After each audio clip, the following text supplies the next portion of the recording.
Olá, pessoal. Hoje eu estou aqui com o Eric Betting, fundador da Máquina do Esporte, que já tem 17 anos no Brasil. Ele é consultor de marketing esportivo e comunicação. Tudo bem, Eric? Tudo bem, Ana? Prazer estar aqui, poder falar com vocês, conversar um pouquinho sobre os negócios que envolvem também toda essa parte de apostas esportivas. Prazer é todo nosso. Eric, aproveitando então, vamos comentar como é que começou a Máquina do Esporte. A máquina começou em 2005 como um projeto de falar do que ninguém falava na mídia esportiva brasileira e na própria mídia de economia e negócios, que era falar do negócio do esporte. Né? Eu tinha trabalhado já na Folha de São Paulo, no jornal Lance também, em São Paulo, e lá no Lance a gente começou a fazer uma cobertura de negócios do esporte, mas que nem dentro do jornal era tanto a prioridade, né? Mas foi uma área que eu me apaixonei, achei muito legal. Em 2005 eu decidi criar um site que falasse só sobre negócios do esporte. Era o primeiro site aberto sobre negócios do esporte no Brasil. Existia até então o Sport Biz, que era do Lance, que era eu quem tocava dentro do Lance, que era um site fechado só para assinante. E lá em 2002, que foi quando ele começou, eu tinha muita dúvida. Eu falava, como é que pode a gente pagar para ver conteúdo, né? Naquela época, ainda mais conteúdo em texto e tudo mais, era muito difícil. Acho que nem o New York Times, por exemplo, tinha a versão para assinantes, né, naquela época. E aí eu decidi criar a máquina com o propósito de ser um site aberto. A gente entrou em parceria com o UOL logo no começo, e o princípio era esse, a gente falar dos negócios envolvendo o esporte. Quem patrocinava, quanto o clube faturava, como é que era a receita de bilheteria, que era uma coisa que estava começando a ter os borderôs publicados, e a gente era muito incisivo na cobrança de se publicar o borderô para a gente saber quanto o clube arrecadava, e praticamente a partir dali, a própria grande mídia, porque o UOL começou a ter bons índices de audiência a partir da gente com esse tipo de conteúdo, passou a também querer olhar contratos de televisão, enfim, tinha todo um universo envolvendo o negócio do esporte que era pouco falado na mídia.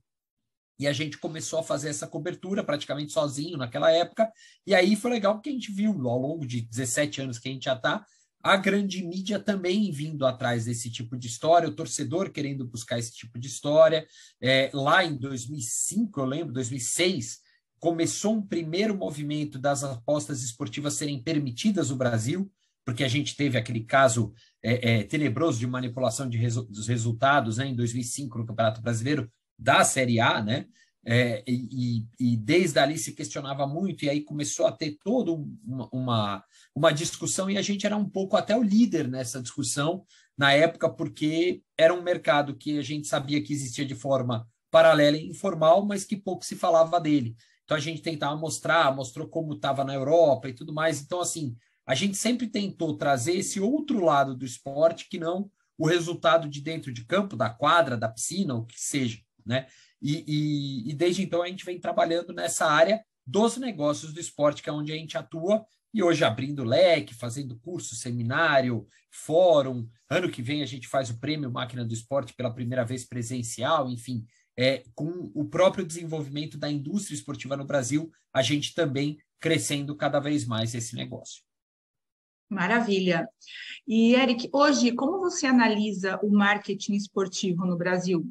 Ou seja, os clubes aprenderam a fazer marketing ou, comparado com a Europa, nós estamos engatinhando? Eu sempre costumo dizer que a gente está geralmente diminuiu esse gap. Antes ele era maior, quando a gente começou a máquina, a gente brincava bastante, a gente falava, o Brasil está 30 anos atrás dos Estados Unidos e 15 a 20 anos, 15 anos vai atrás da Europa. Hoje eu acho que a gente está 15 anos atrás dos Estados Unidos e quase 10 anos atrás da Europa, porque a Europa chegou mais perto dos Estados Unidos também, né? Eu acho que o marketing esportivo no Brasil evoluiu muito. Eu sempre costumei dizer, toda vez que me perguntavam, né, poxa, com Copa e Olimpíada, agora é a vez do esporte no Brasil. E eu sempre falava, eu acho que a vez do esporte no Brasil é após a Copa e Olimpíada, e não durante. Porque no durante a gente teve uma elevação nos investimentos dentro do esporte, não acompanhado de uma qualificação da indústria. E a qualificação está vindo, desde então, num movimento meio que natural, surgindo e crescendo cada vez mais, Então, assim, desde 2005, vamos dizer assim, quando a máquina do esporte começou, a gente não chega no volume de investimento e tudo mais ao que era em 2014, 15, 16, né? Ou vai de 2012 a 2016, se a gente for pensar o ciclo ali mais ou menos, mas também a gente não está como a gente era há 17 anos, ali em 2005, né? A gente está já num patamar intermediário, caminhando cada vez mais para a profissionalização, para uma gestão mais racional dentro dos clubes, para uma preocupação de se trabalhar ferramentas de marketing para aumentar a receita dentro das instituições esportivas, com alguns cases super interessantes de ligas, como o NBB, né, o basquete brasileiro, enfim, coisas que há 10 anos não existiam ou estavam engatinhando e que hoje a gente já tem muito mais bem estruturada no mercado brasileiro. É uma evolução natural. A gente está atrás da Europa? Tá. Por quê? Porque a Europa iniciou esse movimento faz 15 anos. A gente está iniciando agora com novos estádios, com uma organização em liga, com a preocupação de se melhorar e ampliar as fontes de receita, enfim. É um movimento natural de indústria. E o que está ficando cada vez mais claro, principalmente no futebol, é que quem está bem organizado começa a se dar melhor dentro de campo. E o torcedor percebe isso e começa a cobrar isso dos seus dirigentes executivos. Então, é todo um processo de amadurecimento da própria indústria e de todo mundo envolvido nela, do torcedor ao presidente do clube. Então, não dá para a gente querer acelerar mais o processo e já está no nível de maturidade como o mercado americano ou como o mercado de futebol da Inglaterra, por exemplo. Mas a gente está caminhando para lá. Ok. E quais estratégias de marketing, levando em conta que somos, né, um país de terceiro mundo, os clubes poderiam adotar, na sua opinião, para melhorar as suas receitas e fidelizar os seus torcedores? Eu acho que, assim, a gente, às vezes, tem um certo até preconceito de achar que a gente não sabe fazer coisa boa ou nova ou diferente. Eu lembro que faz, acho que 10 anos, exatamente 10 anos, existiu um começo de discussão nos Estados Unidos que um clube de basquete lá, se eu não me engano, era até o Orlando Magic, decidiu fazer uma cobrança recorrente mensal do seu torcedor, em vez de vender ingresso por jogo. Então, e no mercado americano, eles estavam dizendo que isso era usar o modelo do Netflix e adotar no esporte. E que era genial, porque aí ele conseguiria ter a receita recorrente e o torcedor iria nos jogos e tal. E eu comecei a rir, porque eu falei, isso daqui nada mais é do que o sócio-torcedor que o Brasil já faz, numa versão ainda para trás, que era a primeira versão criada pelo Internacional de Porto Alegre em 2006, que ele criou o sócio-torcedor atrelado ao ingresso do jogo, e o Inter começou a ir muito bem dentro de campo, estourou o programa de sócios do Inter, que ele teve que parar a venda porque ele estava chegando na final da Libertadores, não ia caber dentro do estádio o número de sócios-torcedores. E foi aí que o Inter remodelou o programa de sócio-torcedor e virou o case para o Brasil inteiro seguir, né? Então, assim, o Brasil tem grandes sacadas de marketing e ideias boas para trazer receita, e gerar receita e aumentar a arrecadação. O que eu acho que a gente ainda falta desenvolver mais são estratégias para que o principal cliente do futebol, principalmente, que é o torcedor, seja bem atendido o tempo todo. Eu acho que a gente ainda confunde muito o torcedor como quase que uma obrigação ele ser consumidor do clube, quando, na verdade, o clube tem que dar para eles o maior número de produtos possíveis para serem consumidos. E isso eu acho que no modelo americano e no modelo europeu já está mais desenvolvido. E aqui a gente ainda falta perceber mais que a grande chave para trazer receita para o esporte é o fã, é o torcedor. A gente ainda explora pouco o torcedor, a gente está explorando o sócio-torcedor, a gente olha um pouco estratégias para bilheteria, mas a gente está produzindo coisas para que ele consuma nas mais variadas formas o clube. Produto licenciado, com outras iniciativas. A gente está tendo um movimento de fan tokens, algumas coisas, mas eu acho que falta essa essência de olhar e falar assim, eu preciso atender primeiro o torcedor. O resto é consequência. Né? Eu acho que a gente ainda falta um pouco isso, que até é uma questão cultural. Né? Qual empresa no Brasil, de fato, entende que o consumidor está sempre à frente do negócio dele? né? São pouquíssimas que pensam primeiro no consumidor para depois moldar o resto da empresa nesse sentido. Com certeza. E de um tempo para cá, nós notamos uma mudança nas estratégias das empresas, né? Elas vêm querendo surfar na onda dos influenciadores. Você acha que é por aí? Eu acho que o influenciador, ele traz uma forma de você se conectar com o fã, se a gente pode dizer assim, né? Talvez o clube esteja perdendo uma oportunidade de ser ele o real influenciador e conector das pessoas com os produtos. Eu sempre costumo comparar o influenciador é o cara que está se comunicando de um jeito direto, simples e fácil, e com isso ele retém a atenção das pessoas. Mas, se a pessoa é fanática pelo esporte, o esporte tem muito mais chance de engajar ele, essa audiência, do que um influenciador. Porque o esporte tem um acesso direto aos bastidores, e se a gente for olhar, os clubes já estão fazendo isso, né? E outras modalidades esportivas, a Confederação Brasileira de Vôlei, por exemplo, lançou recentemente agora uma série que mostra os bastidores e o dia a dia das atletas da seleção de vôlei. São várias outras formas de você falar e influenciar o consumidor, né? O que eu acho que a gente às vezes ainda está muito preso é no modelo. A gente está muito amarrado, coisa que o influenciador geralmente não está, né? Então, assim, o esporte tem que pedir autorização do dirigente, tem que pedir autorização do departamento de futebol, tem que conseguir a aprovação do atleta, enfim, tem tantas barreiras para você conseguir produzir que às vezes o influenciador da casa dele, com o celular dele, fala o que precisa ser falado, o que a pessoa quer ouvir, né? Então, eu acho que, assim, às vezes falta para a gente ser natural nesse relacionamento com o público para conseguir conquistar isso. Se a gente for olhar, a Fórmula 1 começou a fazer isso, de entregar para o piloto a obrigação de se comunicar com o fã dele, né? O basquete faz um pouco, enfim, a gente tem algumas modalidades esportivas que estão fazendo isso, e que se a gente começar a trabalhar isso como um produto, o esporte, no fim das contas, vai ser muito mais influente do que um influenciador que vem de fora. Porque eu quero saber o que o Cristiano Ronaldo pensa, eu quero ver o que o Cristiano Ronaldo faz, né? O influenciador, ele vai, ao longo do tempo, conseguir conquistar isso. Então, se fosse a marca, eu ia estar tentando procurar no atleta o meu influenciador, mais do que o influenciador normal, né? Até porque você acaba trazendo vários outros atributos junto dessa história que pode te ajudar bastante. Tá, ok. E o mercado que vem aparecendo cada vez mais nos esportes, né, é o NFT, justamente, fan token, criptomoedas.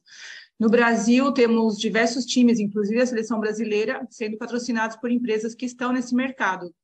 Você acha que pode ser uma maneira de aproximar o clube e torcedor? Eu acho que a Web3, né, se a gente pode dizer assim, ou simplificar desse jeito, ela gera novas alternativas digitais de contato com o fã, né? E aí volta para aquilo que eu falei agora há pouco de a gente cria pouca coisa para o torcedor, né? O fan token é um caminho de você criar coisas. E é muito engraçado porque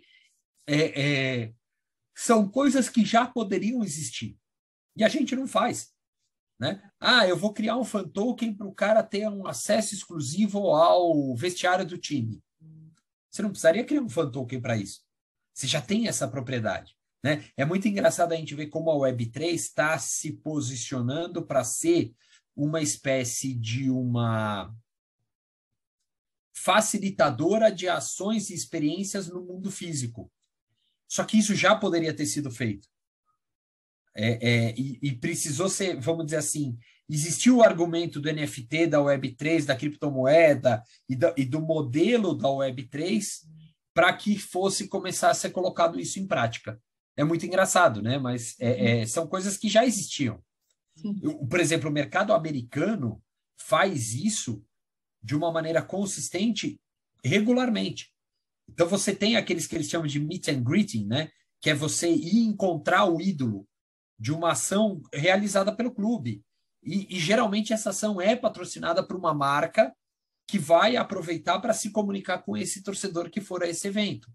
Lembra até hoje o Manchester City, desculpa, o New York City, anunciou uma ação com o Thales Magno, que era jogador do Vasco e foi para lá, e agora na Antártica. Eles fizeram, lá na região, no Little Brasil, ali, que tem agora em Nova York, uma sessão de autógrafos com o Thales, patrocinada pelo Guaraná, e que você tinha degustação do Guaraná.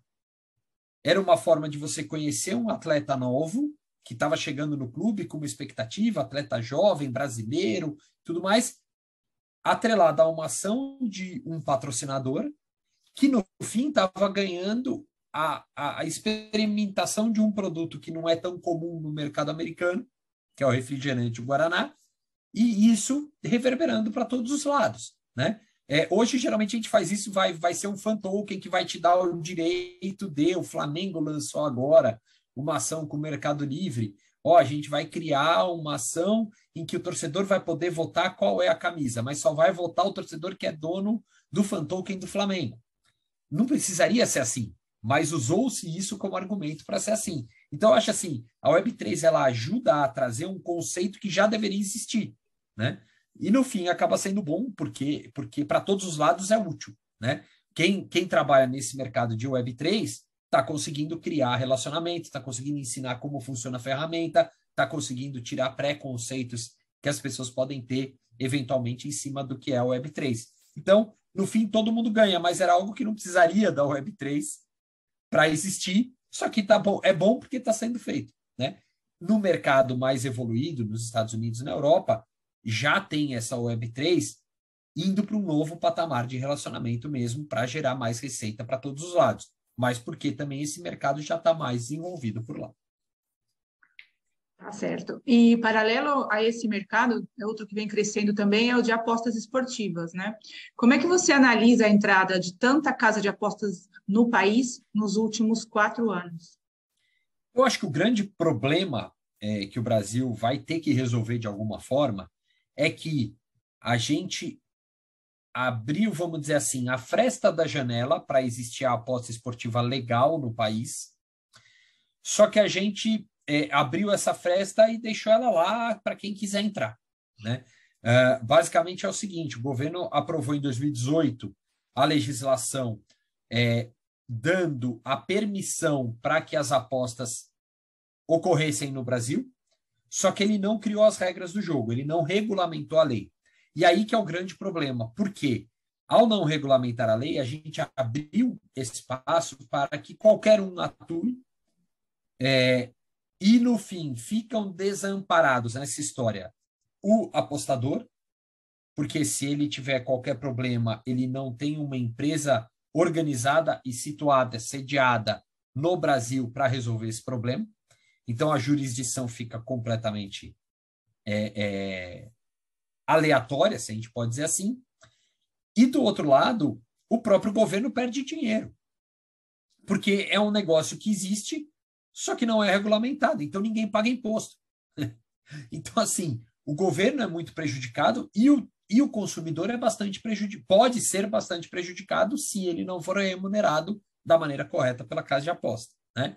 Eu vejo isso como problemas maiores do que a própria preocupação com manipulação de resultado e apostas fraudulentas. Eu acho que esse ambiente, ele permite a entrada e a existência desse tipo de negócio, né? Não é esse tipo de negócio que gera esse tipo de comportamento. É um ambiente desregulamentado como o do Brasil para isso. Então, nos últimos 4 anos, aumentou muito o número de empresas de apostas porque simplesmente não existe nenhuma legislação. É uma terra de ninguém, está todo mundo entrando. É quase um garimpo de Serra Pelada, né, que existiu no Brasil nos anos 70 e 80. Então, assim, descobriu-se o ouro, vai todo mundo para lá. E está todo mundo lá. Né? Não se sabe quem é o dono, não se sabe como é que se regulamenta isso, não se sabe se quem está extraindo a pedra tem o direito de explorá-la, enfim, é uma bagunça. Então, a gente tem um cenário que induz muito a riscos, que poderiam ser evitados se, em 2018, dezembro de 2018, o governo Temer ainda aprovou a existência da aposta. Em 2019, o novo governo já poderia ter feito a lei, né, regulamentado a lei e falou, pronto, essa é a regra do jogo. E aí você teria menos casa de aposta no país. Por quê? Porque não haveria espaço para tanta. As regras estariam muito mais claras, a segurança pro apostador seria muito maior, a segurança para a própria casa de aposta seria maior, as que estão regulamentadas em atuação no país, e no fim das contas o governo estaria faturando mais, né? Então, assim, é uma pena que a gente não organizou, porque a gente tem que corrigir algo que há 4 anos está desregulamentado no país, né? Então, a gente vai ter que correr atrás de um prejuízo que a gente mesmo causou por total ineficiência, ou se a gente pode dizer assim, leniência, o que for, né? A gente viveu um estado de inércia, a gente deixou a coisa acontecer. Só que o problema está ficando maior, né? E é isso que a gente vai ver em algum momento acontecer. O maior risco que tem muda-se de novo o governo, a presidência da República, e é possível que um novo governo decida simplesmente acabar e proibir de novo as apostas no país. E aí esse mercado volta para 15 anos atrás, né? Então, esse eu vejo hoje como o maior risco que tem para todo o mercado que está estruturado nas casas de aposta aqui no Brasil. Então, e justamente a última pergunta, não sei se vamos repetir um pouco do que você já disse, mas você, como uma pessoa de marketing, né, como você trabalharia uma casa de apostas no Brasil, ainda assim a regulamentação, lembrando que muitas, né, já operam, como a gente já falou, mas aguardando, né, a regulamentação para iniciarem com as suas propagandas. Estou falando da questão do marketing. Uhum. Né, eu penso assim, eu com certeza estaria patrocinando algum clube de futebol, né? Porque eu acho que é um caminho natural, é o que tem mais exposição, é o que dá mais, dá até mais retorno de credibilidade de marca, né? E estaria buscando os meios digitais para atrair o apostador, porque esse é o único meio que tem hoje para se fazer aposta, né? Você não tem casa física, você ainda não pode ter nada disso, né? Agora, o grande problema é que esse é um mar repleto de tubarões, né? Então, você tem muitas marcas, você tem muitas empresas, e você precisaria ter uma estrutura muito bem preparada para atrair e reter o consumidor. Né? Por quê? Porque o leque de opções de casa de aposta é muito grande. É muito grande. E você tem uma concorrência muito grande. Então, eu estaria focando minha estratégia provavelmente em um clube apenas, e forçando bastante a comunicação junto com esse clube para atrair e reter o seu torcedor no meio disso, né? Para então começar um panorama maior. Né? Eu acho que as competições aqui no Brasil e tudo mais, o reconhecimento de um patrocinador de competição é menor. Então você teria que fazer um investimento muito maior de patrocínio da competição e comunicação desse patrocínio para conseguir ter. Então eu estaria buscando provavelmente um clube ali específico para trabalhar. O grande ponto que eu vejo é que mesmo hoje está ficando cada vez mais restrito esse tipo de atuação, ou está ficando cada vez mais caro, porque já tem muita gente envolvida, né? Então, se você vai entrar, você vai ter que entrar com bastante dinheiro para poder conseguir fazer cócegas dentro desse mercado, né? E sabendo que ainda corre-se o risco de, em pouco tempo, mudar a regulamentação e você ter que repensar toda a sua estratégia. Então, também não dá nem para você falar, fecha um contrato de longo prazo, que pode ser que daqui a 2 meses fique proibido fazer esse patrocínio. Você pode até fechar por longo prazo, mas deixando bem claro de cláusula de saída, de falar, olha, se mudar a legislação, o contrato é rescindido sem pagamento de multa, nada disso. Então, assim, é muito complicado, né? Só nessa pergunta, assim, você começa a ver que tem muito a famosa análise SWOT, né? De força, fraqueza, risco e tudo mais, ela tem uma linha extensa ali de muitos riscos desse negócio, né? Tem muito ganho, tem muito benefício. O brasileiro é um apostador muito voraz, né? Mas qual é o tamanho do risco desse negócio? Então você tem que tomar muito cuidado mesmo. Perfeito. Eric, eu queria te agradecer muito toda essa informação rica que você passou para a gente. Daria para ficar falando a tarde toda. Em nome da iGaming, um prazer. Obrigada e até a próxima. Até a próxima, pode ter certeza que estaremos mais vezes juntos, Ana. Obrigado, viu? Obrigada a você. Até mais.